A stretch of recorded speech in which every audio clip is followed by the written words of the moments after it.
Gusto niyo po bang matutong gumawa ng chocolate cake with leche flan or choco flan? Tara po, panoorin niyo po kung paano ko po ito ginawa. Super, super sarap. Unahin po natin ang paggawa ng caramel syrup. Meron pa ako ditong half cup na brown sugar. You can use white granulated sugar. Doesn't matter po. And then lalagyan ko po siya ng 1/4 na cup na water. Ayan. And then, low fire lang po. At pabayaan lang po natin siyang matunaw. Melt by itself. And then, hanggang maging golden brown po. Ayan. Huwag lang po natin siyang haluin ang haluin. Okay. So, hayaan lang po natin siya. Ayan po. Ayan. I think a few minutes po ay ready na siya. Po natin siya dito. At hahayaan lang natin siya. Set aside lang po natin at ipiprepare natin yung ating mixture para po sa ating leche flan. Ito po, mamaya matigas na po siya dito, kaya kailangan pong bilisan natin. Kasi bago pa po siya maging hard. Ayan. May nasobra po ng konti. Nilagay ko po dito. Okay, gagawa po tayo ngayon ng mixture, ng egg mixture para po sa leche flan. So, 6 eggs po ito. 1 cup of evaporated milk. And 1 cup of condensed milk. Sinutin ko lang po kasi para po hindi tayo magsayang. Lagyan po natin siya ng vanilla. 1 teaspoon. Mix, mix, mix lang po. Huwag masyadong i-mix kasi ayaw po natin ng masyadong ma-air ang ating gawa. Kailangan po natin siyang i-strain para po wala siyang mga malalaking lump. Para po mapino ang ating leche flan. Sige.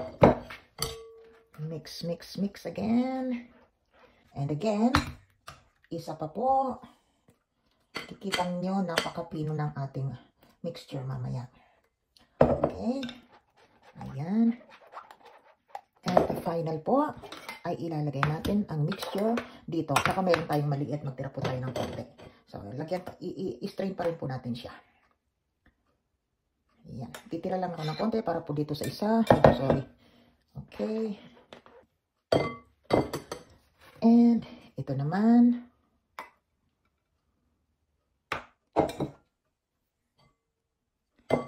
Ayan. So, isi-set aside po natin sila. Gagawa po tayo ngayon ng cake para po dun sa chocolate leche flan, ha? So, ito po, meron pa akong 4 egg yolk. And obviously po yung 4 egg white. Meron din tayo dito na 1/3 of milk. At saka 1/4 na vegetable oil, 2 tablespoon cocoa powder, sugar, and yung flour po na 1 cup. Cake flour po, by the way, ang gamit ko. Na kung wala po kayong cake flour, yung 1 cup po na plain flour o all-purpose flour, alisan nyo lang po siya ng 2 tablespoon and swap nyo po siya ng 2 tablespoon na cornstarch. And by the way, of course po, I'm using baking powder, 1 teaspoon. So, let's start. Low speed lang po lang muna para mag-break lang po yung egg. Lagyan siya natin ng huwag marami po na cream of tartar. Confirm. Put the sugar po, gradual. Unti-unti. Huwag po natin biglain nang po yung air niya is hindi lumobo. Yan. And again. At least 3 batches po. Half cup lang po ito na sugar na nilagay ko dito. And ilagay na natin lahat. Pasa natin ng konti.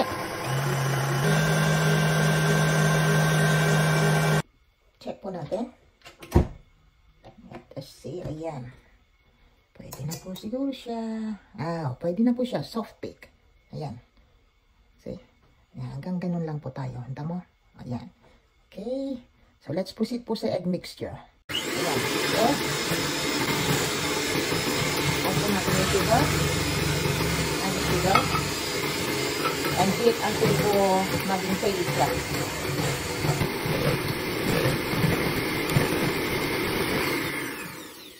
Okay. Look. Ayan. And then, add po natin yung ating milk, oil. Okay. And then, hindi na po natin siya gagamitan ng mixer kasi ba magtatalsikan po siya. So, i-mix lang natin siyang ganito. And then, yung 1 cup of cake flour na sabi ko nga po sa inyo kung wala kayong cake flour, gumawa na lang ng sarili. If not, pwede na po din ang plain flour. No problem po. Oh, by the way, hindi ko po nasama yung tawag dito.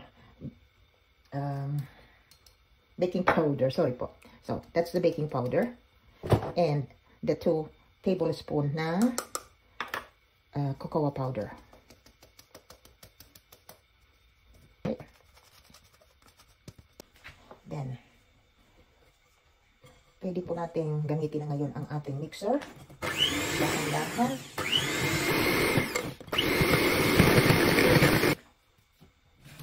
Scrape the side and the bottom kasi madami pa po yan sa ilalim.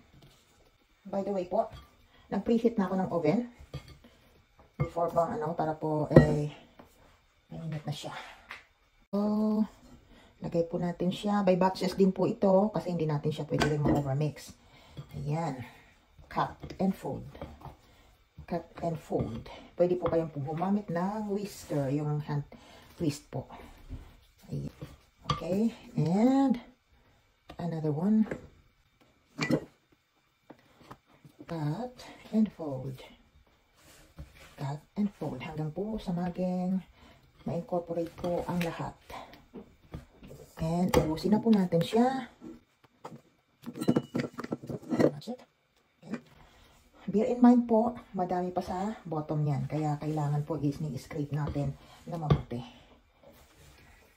Okay na po ito. Huwag masyadong haluin. Next step po. Tingnan niyo po, wala pa po siyang tubig ha. Nilagay ko po siya. Ito po sana ganito, kaya lang masyado pong mataas. So, I just put like this way. Para hindi naman po masyadong mag-touch dun sa pinaka-bottom.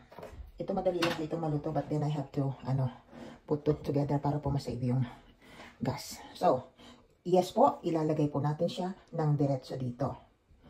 Light lang po yung cake natin, kaya wala po siyang problema. Ayan. Beautiful. Ang dami nga nito pero sige lang po. Tamang-tama lang naman yan. Take note po, promise hindi po yan aapaw. Kasi hindi naman po tayo naglagay ng napakadaming baking powder. Ayan, tamang-tama lang po yung 1 teaspoon para po siya ay pumalsa ng konti. Ayan. So, ganyan lang po siya. Okay. And the next, lalagyan po natin siya ng mainit na tubig. Yes po, mainit na tubig na. Boiling water or hot water. Ayan. Ang nilagay ko po, at least half. Tamang-tama lang po siya hanggang sa siya maluto kasi po, i-bake po natin siya ng 1 hour, 10 minutes to 20 minutes until po yung toothpick is clear na. So, as I said, nag-preheat na po ako ng oven, so we will put this in oven na po. At ilalagay ko po siya sa gas mark 5 or 180 degrees. Na-videohan right after nung ahunin ko po sa oven. But eto na po siya at medyo malamig na siya. Pwede na po natin siyang itaob sa plato para po makita natin. Tingnan po natin ngayon kung ano po yung result ng ginawa natin. Ayan. Ayan. Anyway, ayan na siya. And then ito pong malaki. So, let's see. 1, 2. Okay. Oh, wow. See po, ang ganda talaga. Oh, beautiful. Ayan po, oh. Tignan nyo. Ang ganda-ganda. Ayan. See? Super.